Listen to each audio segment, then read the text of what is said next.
Good morning students. जब नया partner अपने जो गुडविल का पार्ट है उसको कैश में लेके नहीं आ पाता, कोई भी पार्टनर जब नया बिजनेस में एडमिशन लेता है तो उसके गुडविल का जो पार्ट होगा वो कैश में लेके आता है। अभी तक हमने ये केस किया, लेकिन इस केस में क्या है कि वो अपना जो पार्ट है गुडविल का वो कैश में लेके नहीं आता। तो यहाँ पे अब हमें क्या करना है कि जो वो कैपिटल अकाउंट को हम क्रेडिट करते अगर वो गुडविल की वैल्यू लेके आता, तो अगर वो गुडविल की वैल्यू साथ में लेके आता तो उसको हम क्रेडिट करते। लेकिन यहाँ पे हम अब कैपिटल अकाउंट को डेबिट नहीं करेंगे क्योंकि वो लेके नहीं आया, तो क्रेडिट तो करना ही नहीं है, डेबिट करना पड़ेगा। तो यहाँ पे हम उसके कैपिटल अकाउंट को अगर डेबिट कर देंगे तो उसकी कैपिटल कम हो जाएगी, लेकिन यहाँ पे हम उसकी कैपिटल को कम नहीं कर सकते हैं। क्वेश्चन में ये देखिए, ये 40,000 रुपये की कैपिटल लेके आया है बट गुडविल कोई भी वो नहीं लेके आया। तो इस सिचुएशन में नॉर्मली हम क्या करते कि जो वो गुडविल लेके नहीं आया उसको हम डेबिट कर दे, क्योंकि ये कैपिटल लेके आया तो कैपिटल अकाउंट में इसमें उसको हमने क्रेडिट कर दिया। गुडविल के पार्ट को वो नहीं लेके आया तो हम डेबिट कर देते। लेकिन अगर हम इसके गुडविल के पार्ट को जो ये नहीं लेके आया उसके कैपिटल अकाउंट में डेबिट कर दें तो इससे इसके ये वाले जो कैपिटल है वो कम हो जाएगी। इसको हम कम नहीं कर सकते हैं। इसका सॉल्यूशन क्या है, हम कैपिटल अकाउंट को डेबिट ना करके उसके करंट अकाउंट को डेबिट कर देंगे जो पार्ट वो गुडविल का नहीं लेके आया, और जो कैपिटल है उसके ऊपर अब कोई भी इफेक्ट नहीं पड़ेगा। Then hidden goodwill. क्वेश्चन में अभी तक आपने देखा कि गुडविल की वैल्यू आपको दी हुई होती है, चाहे वो पूरी फर्म की गुडविल की वैल्यू हो या फिर जो पार्टनर आया है बताया गया हो कि उसका पार्ट इतना था और वो लेके आया है या नहीं लेके आया है। कोई ना कोई आपको क्लू मिलता था गुडविल का कि कितना अमाउंट वो लेके आया, कितना नहीं लेके आया, या फिर पूरे बिजनेस की गुडविल कितनी थी, या फिर आपको मेथड दिया जाता था कि इस मेथड से आप गुडविल की वैल्यू कैलकुलेट करो। आप कैलकुलेट कर सकते थे। लेकिन क्वेश्चन में जब आपको कुछ भी चीज़ पता ना हो, गुडविल के बारे में कोई भी पॉइंट आपको ना बताया हो, कोई भी आपको स्टेटमेंट ना दी हो, तो उस सिचुएशन में आपने क्या करना है, नए पार्टनर की जो गुडविल की वैल्यू है वो आप कैसे निकाल लोगे। नए पार्टनर की भी निकालनी है। नए पार्टनर की निकालने के लिए आपको पूरे फर्म की गुडविल चाहिए, बट पूरे फर्म की गुडविल भी क्वेश्चन में नहीं गिवन है। तो तब आप क्या करोगे, जो पार्टनर की कैपिटल स्ट्रक्चर है, यानी कि उनकी जो टोटल कैपिटल है या फिर उनकी जो प्रॉफिट शेयरिंग रेशियो है, उसके बेस पे गुडविल की वैल्यू निकाली जाती है। फॉर एन एग्जांपल, क्वेश्चन में दिया गया है कि ए और बी दो पार्टनर हैं, उनकी जो प्रॉफिट शेयरिंग रेशियो है वो इक्वल है, उनकी कैपिटल 30 और 20 है। नया पार्टनर आया है सी, उसको प्रॉफिट में पार्ट मिलता है 1/4। सी अपनी कैपिटल के लेके आया है 24,000 रुपये। यहाँ तक जो स्टेटमेंट हमने पढ़ी, यहाँ पे ना तो फर्म की गुडविल दी गई है, ना ही नए पार्टनर की गुडविल दी गई है कि कितना उसको गुडविल लेके आनी थी वो नहीं लेके आया। तो यहाँ पे अब हम कैसे कैलकुलेट करेंगे, इनकी कैपिटल के बेस पे और इसको जो प्रॉफिट में पार्ट मिला है उसके बेस पे। ये अपनी कैपिटल के रुपए लेके आया है 24,000 और बिजनेस में इसका पार्ट है 1/4। अगर इसके हिसाब से देखें तो पूरे टोटल फर्म के जो एक पार्ट की वैल्यू कैपिटल की वो होनी चाहिए थी 96,000। अकेले इसकी 24 है और इसका पार्ट 1/4 है, तो टोटल फर्म की वैल्यू कितनी होनी चाहिए थी कैपिटल की 96। बट देखिए ये 24 लेके आया है, ओल्ड जो पार्टनर थे 30 और 20 उनकी कैपिटल थी, टोटल फर्म की जो कैपिटल है वो अभी भी 74,000 है। होनी चाहिए थी 96 बट कैपिटल की वैल्यू तो 74 ही है। तो ये वाली वैल्यू तक पहुंचने के लिए बीच में जितना भी अब डिफरेंस रह गया वो किसका है, गुडविल का, क्योंकि ये जो 24 लेके आया है अमाउंट, ये सारा का सारा इसके कैपिटल का नहीं है। इसकी कैपिटल तो सिर्फ कितनी होनी चाहिए थी, 1/4 पार्ट इनकी रेशियो में, लेकिन ये लेके आया है 24 लेके आया तो टोटल कैपिटल होनी चाहिए थी 94।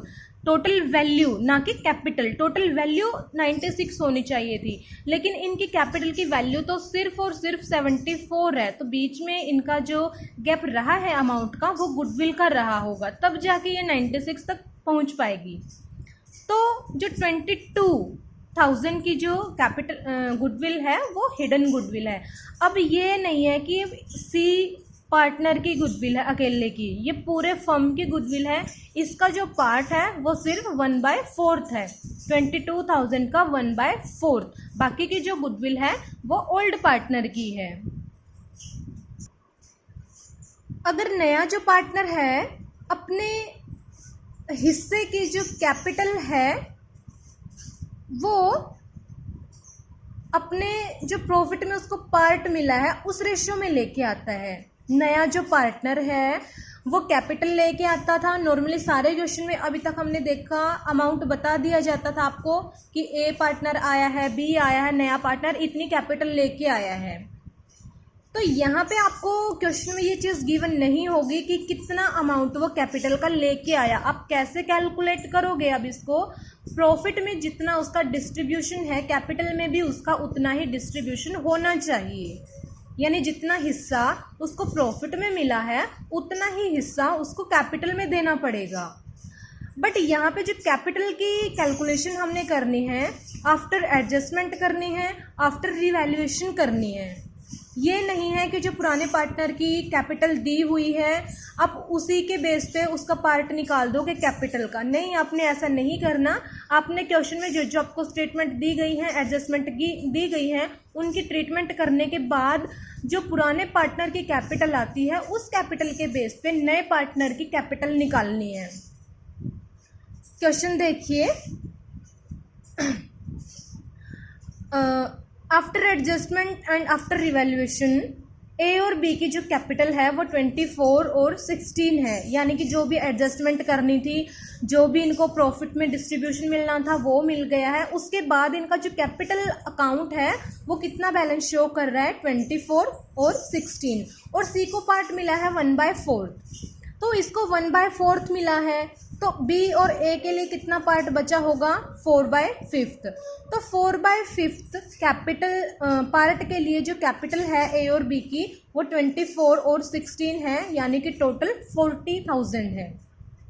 टोटल पार्ट 1 था, सी को पार्ट मिल गया 1/5, इसमें से रिमेनिंग बच गया हमारा 4/5। 4/5 के लिए ए और जो बी की कैपिटल है वो 24 और 16 है, ठीक है। तो यहाँ पे अब टोटल 1 पार्ट के लिए कितनी कैपिटल होनी चाहिए, ये 40 जो है वो 4/5 के लिए है।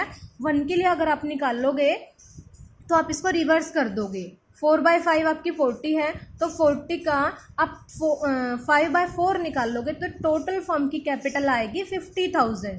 तो अब आपके पास दो तरीके हैं, या तो आप 50,000 में से इसका 1/5 पार्ट निकालोगे 10,000 आएगा, या तो आप कर सकते हो कि 50 में से जो ए और बी की कैपिटल निकल गई 40,000 रुपये, तो सी की कैपिटल आई 10,000 रुपये। क्वेश्चन देखिए, ए और बी दो पार्टनर हैं, 2:1 में ये अपने प्रॉफिट को डिस्ट्रीब्यूट करते हैं। बैलेंस शीट दी गई है, उसके बाद स्टेटमेंट दी गई है।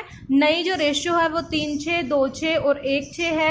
अपनी जो कैपिटल है वो अपने हिस्से के अकॉर्डिंग वो लेके आएगा, जो भी इसको प्रॉफिट में ये वाला पार्ट मिला है 1/6, उस रेशियो में ये अपनी कैपिटल लेके आएगा। यहाँ पे कैपिटल का जो अमाउंट है वो नहीं बताया गया, वो हिडन है, ये हमने निकालना है। गुडविल की वैल्यू यहाँ पे दी गई है, गुडविल की वैल्यू यहाँ पे हिडन नहीं है, हिडन क्या है यहाँ पे, कैपिटल की वैल्यू। तो हम कैपिटल की वैल्यू अब कैसे करेंगे, आफ्टर एडजस्टमेंट। ये वाली सारी एडजस्टमेंट करने के बाद, यानी कि रिवैल्यूएशन अकाउंट बनाने के बाद में और कैपिटल अकाउंट में इसको ट्रांसफ़र करने के बाद, ये वाली कैपिटल के बेस पे जो बैलेंस शीट में आपको दी गई है, ये वाली कैपिटल के बेस पे आप नए पार्टनर की कैपिटल नहीं निकालोगे, कैपिटल आप निकालोगे आफ्टर एडजस्टमेंट। आफ्टर एडजस्टमेंट कैसे, इनको जो रिवैल्यूएशन अकाउंट से प्रॉफिट मिलना है वो प्रॉफिट मिलने के बाद, या फिर और जो इनको रिजर्व फंड वगैरह बैलेंस शीट से मिले हैं वो सब कुछ क्रेडिट और डेबिट करने के बाद कैपिटल अकाउंट में इनका जो बैलेंस रिमेनिंग रहा है 60,000 रुपये का और 35,000 रुपये का, ये वाली कैपिटल के बेस पे नए पार्टनर की कैपिटल निकलेगी। अब देखिए, जो 1/6 इसको पार्ट मिला है नए पार्टनर को, 1/6 टोटल पार्ट 1 होता है, 1/6 इसमें से लेस कर दिया तो 5/6 हो गया ए और बी का, यानी ओल्ड पार्टनर का पार्ट। तो ए और बी का 5/6 के लिए टोटल कैपिटल कितनी है, अभी हमने यहाँ पे कैलकुलेट करी थी 60,000 और 35,000 रुपये, तो टोटल 95,000 इनकी कैपिटल है दोनों की। तो इसके बेस पे टोटल फर्म की हम कैपिटल निकाल लेंगे। 5/6 के लिए 95 है, तो 95 मल्टीप्लाई 6/5 वो हमारा 1 पार्ट के लिए कैपिटल आ जाएगी। वो हमारी निकल के आई 1,14,000 रुपये। 95 मल्टीप्लाई 6/5 हमने रिवर्स कर दिया यहाँ पे 1 पार्ट निकालने के लिए, 1,14,000 रुपये। तो यहाँ पे अब जो 1,14,000 रुपये ये टोटल फर्म की कैपिटल है, हमने सी की जो कैपिटल है वो निकालनी है। सी का पार्ट कितना है 1/6, तो 1,14,000 मल्टीप्लाई 1/6 इसकी कैपिटल आ गई 19,000 रुपये।